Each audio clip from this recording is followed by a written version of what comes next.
مع ان جيمس جان مش مخرج فيلم سوبر جيرل، وفي كاتب ومخرج تاني، بس الاعلان كده تحسه واخد اتجاه جارديان اوف ذا جالاكسي في حاجات كتير، من الموسيقى والاكشن وحتى الكواكب اللي هم فيها والفضائيين والاسلحه، اللي هو مغامره او رحله في الفضاء بطريقه سوبر جيرل. وحاليا دي مش حاجه سيئه يعني. الاعلان الاولي بشكل ما شايفه مبشر وبيورينا انه فعلا مختلف عن فيلم سوبرمان. بس السؤال، هل هيحقق النجاح الكبير في البوكس اوفيس ولا ايه؟ مش واضح لسه. واهلا بيكم في شيف افلام. وفي فيديو النهارده هحلل معاكم مشهد الاعلان الاولي لفيلم سوبر جيرل، واللي هي بنت عم بيتر كويل. اسف، اقصد بنت عم سوبرمان. بس الاول يا ريت اللايك والاشتراك في القناه لو لسه مش مشترك، علشان دعمكم بيفرق معايا. ويلا بينا. فاول مشهد في الاعلان بنشوف عوده الكلب كريبتو، واللي احنا عرفنا من نهايه فيلم سوبرمان انه في الاساس يبقى الكلب بتاع بنت عمه كارا سوبر جيرل، وهي كانت سايباه معاه عشان كانت مقضياها سفر ورحلات في الفضاء. واحنا هنا بنشوف شقاوة كريبتو اللي يوقع ازاز على الارض، وجنبه مشغل اغاني شكله ارضي، بس لو تلاحظوا عليه هنا كتابة فضائية ممكن تطلع كتابة كريبتونية.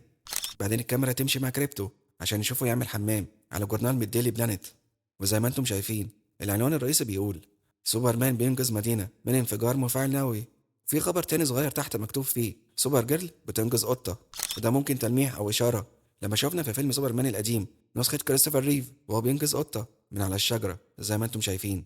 فالمرة دي سوبر جيرل اللي قامت بالمهمة، وشكلها من الصورة اللي مش باينة قوي إنها مش بتضحك، يعني تحسها مكشرة متضايقة كده وهي بتتصور. ممكن ده عشان هي بتحب الكلاب أكتر، وحاسس اللي منزل الخبر هيطلع كلارك عشان هو بيحب يلمع نفسه.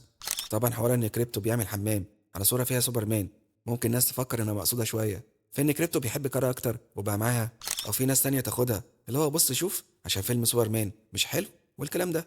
بس هو يجي الرد على طول من كارا لما تصحى من النوم وتقول له كلام بما معناه اخيرا عملت كل حاجة على الورق المرة دي. يعني معناه انها كانت بتحاول تعلمه يعمل على الورق احسن ما يعمل في كل الشقة اللي هم فيها، وغالبا من الجريدة، وإن كريبتو معاها في أحداث قصة الفيلم هتكون بعد أحداث سوبرمان مباشرة، عشان احنا كنا شفناها في نهاية سوبرمان راحت تاخد كريبتو وماشية عشان تدور على مكان تحتفل وتشرب فيه براحتها، وده عشان تقدر يعني تسكر وكده، لأن لو الشمس صفرة مفيش حاجة هتأثر فيها. بعدين بنشوفها قاعدة في مكان زي محطة الأتوبيس، بس بدل ما أتوبيس بيجي بنشوف مركبة فضائية، وغالبا المكان ده ممكن يكون عادي على الأرض مش من كوكب تاني. يعني هنعرف إنهم عاملين محطات رحلات فضائية من الأرض بقى لأي حتة تانية، بس طبعا مش أي حد يقدر يطلب الخدمة دي، عشان كده يعتبر مستخبي في مكان وسط الجبال. بعدين بنشوفها في بار فضائي، وفي كرة ديسكو أرضية هنا. إيه اللي جابها بقى مش عارف، بس عادي ممكن يكون تبادل ثقافات. وبنعرف إنها بتحتفل بعيد ميلادها ال 23. وعشان تبقوا عارفين ومتابعين كل حاجة، كارا في الأساس أكبر من سوبرمان. هي اتولدت وكبرت وعاشت على كوكب كريبتون قبل ما يتدمر، عكس كلارك اللي راح الأرض وهو طفل رضيع. ومن فيلم سوبرمان عرفنا إنه يعتبر عنده 30 سنة، وهنا بنعرف إنه بقى عندها 23 سنة. هتقولي إزاي وأنت لسه قايل لي إنها اتولدت قبله؟ أقول لك باختصار، حوارات فضائية زي أفلام كريستوفر نولان كده، اللي هو كلارك سوبرمان سافر على الأرض قبلها وكبر وعاش، ولما هي خرجت من كريبتون وجات الأرض الزمن عدى عليها بشكل مختلف، فبقى هو الأكبر سنا وهي الأصغر. وهنا بنشوفها ترقص وتغني وتشرب كتير، وده بالمناسبة عكس شخصيتها من الكوميك، لأن شخصية سوبر جيرل في الكوميك يمكن تكون جدية أكتر من سوبرمان، فهي مش بتاعت لعب وهزار وشرب غير النسخة اللي قدامنا دي. بس اللي واضح من الإعلان إن اللي هي فيه ده كله بسبب دمار كريبتون، واللي غالبا وأكيد عاشت لحظات مأساوية علمت فيها، لأنها شافت دمار كوكب مع موت أبوها وأمها. فهي زي بتشرب وتحتفل عشان تنسى الماضي والألم من كل حاجة شافتها وعدت عليها. وعايز أقول لكم مشهد البار ده وحتى مسكة سوبر جيرل للشمعة يعتبر متاخد بالظبط من كوميك وومن اوف تومورو، فهتلاقوا نفس الشكل زي ما انتم شايفين. بعدين بنشوف مشاهد واضح انها هتكون فلاش باك لدمار كوكب كريبتون، وزي ما انتم شايفين مع دمار كل حاجه حواليهم في مدينه بتتحوط بشعاع وزي بيتقفل عليها، ودي مدينه اسمها ارجو اللي منها كارا سوبر جيرل. وفي الكوميك مع دمار الكوكب كانت المدينه انفصلت عنه، وهنا بنشوف حاجه زيه بتحصل، ففي درب بيحوط ويقفل على كل المدينه. لكن غالبا لما اتقفل على المدينه الناس هتموت بالبطيء، لانه اكيد مش هيعرفوا يجيبوا اكل وشرب يكفوا الناس كلها. ده غير ان ممكن يحصل بلاوي تانية ممكن بسبب الشمس او الهواء. عشان كده بنشوف مشهد لجنازة وكله لابس ابيض، واللي واضح انه الزي الرسمي اللي غالب لعالم كريبتون. وتوقعي ممكن نشوف دمار كريبتون من وجهة نظر كارا، وممكن يحصل كاميو للممثل برادلي كوبر في دور ابو سوبرمان وقت الدمار وهروب سفينة كلارك، ونبقى نشوف دمار كريبتون من اكتر من زاوية او رؤية. واللي بتجري هنا دي الورا ام كارا.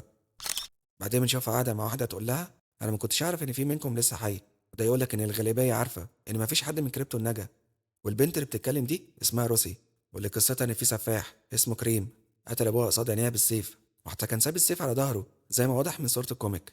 وروسي خدت السيف بعد كده وبقت عايزة تنتقم لأبوها، واللي واضح معانا كتير في الإعلان. وواضح من اللي بيحصل في الإعلان إن روسي صادفت كارا، وبعد ما تعرفوا شوية طلبت منها تساعدها. بعدين بنشوف لمة فضائيين بأسلحة ليزر ملونة أحمر وأخضر وأزرق ومحوطين كارا وروسي، وهي تقول لهم اللي بتعملوه ده مش هينتهي على خير بالنسبة ليكم. وطبعا بما إنها واثقة في نفسها يبقى هما في كوكب شمسه صفرا، أما لو شفناها بتتضرب أو تشرب وتتطوح يبقى هنعرف إنها في كوكب شمسه حمرا. بعدين بنشوف شوية أكشن كده وحد ماسك سلاح شبه الفاس بينزل بيه ناحية كتف سوبر جيرل. وده حاجة فكرتني مع الفرق طبعا لما شخصية السيفن وولف في فيلم جاستس ليج نسخة زاك سنايدر لما نزل بسلاحه على كتف سوبرمان وما حصلوش طبعا حاجة، وخد رفسة منه بعدها طيرته. أيام بقى سوبرمان الجميل. المهم السلاح هنا راشق على الحيطة، وهي خدته منه وضربته بيه ولزقته على الحيطة. بعدين بنشوف أول ظهور لشخصية كريم فيلن الفيلم، والمفترض روسي بتطارده أو بتدور عليه، وهو برضه ممكن يكون بيطاردها، فمش واضح مين بيطارد مين لسه في الأول. وهو عامة شكله متغير عن الكوميك، وكويس إنهم عملوه كده عشان يبان إنه فضائي أكتر، لأن نسخة الكوميك تحس واحد كيوت مش سفاح فضائي على مستوى المجرات. بعدين بنسمع روسي تقول لها هو اللي زيك من الكوكب بتاعك عندهم قدرات زيك؟ فكرت ترد عليها تقول لها لا هما اتنين بس، طبعا قصدها عليها وسوبرمان. بعدين بنشوف سوبر جيرل وروسي يجروا ويهربوا، وسوبر جيرل بتنط بيها من المبنى وتطير، وفي ناس تحت بتحاول تنشهم، والاجواء دي كلها حراس المجره قوي حتى تحس نفس الازياء بشكل عام. بعدين بنشوف سوبر جيرل وهي بتطلع ليزر من عينيها وهي حضنه روسي بس مش واضح هي بتعمل ايه. بعدين بنشوف مركبه فضائيه وتخبط في الجبل، ممكن تبقى مركبه من مركبه كريم لان في واحده تاني ورا هنا. بعدين بنشوف كريبتو واللي شكله مريض وكارا زعلان عليه، يعني غالبا في حاجه حصلت معاه. وفي كوميك وومن اوف تومورو كان كريم ضرب كريبتو بسهم معمول من ماده كريبتونيه خلاه شبه اعمى، فهل ده اللي حصل هنا؟ وارد جدا. بس في الكوميك عشان تبقوا عارفين كريبتو بقى اعمى لفتره بعدين خف، فمش تقلقوا عليه. في مشهد بنشوف سوبر جيرل وهي تطير في الفضاء وتصرخ، وطبعا مفيش صوت طالع لان في الفضاء مفيش صوت، وده ممكن يكون بسبب اللي حصل مع كريبتو، لانها مش هتستحمل حاجه تحصل له، لان الوحيد اللي نجا معاها من دمار كريبتون. بعدين بنشوف مشهد في السريع لشخصيه لوبو اللي من تمثيل جيسون موموا، واللي كان دايما نفسه في الدور ده، فده بالنسبه له حلم حياته وهو حققه. لكن دوره هيكون كبير او صغير مش واضح لسه، لكن لو حتى دوره صغير هنا فهيكون اكبر مع الوقت. وعن نفسي متوقع نشوفه في فيلم سوبرمان الجاي مان اوف تومورو. ومن المعروف ان لوبو ساقط جوايز، فممكن هنا بيطارد روسي او سوبر جيرل، فلسه هيبان.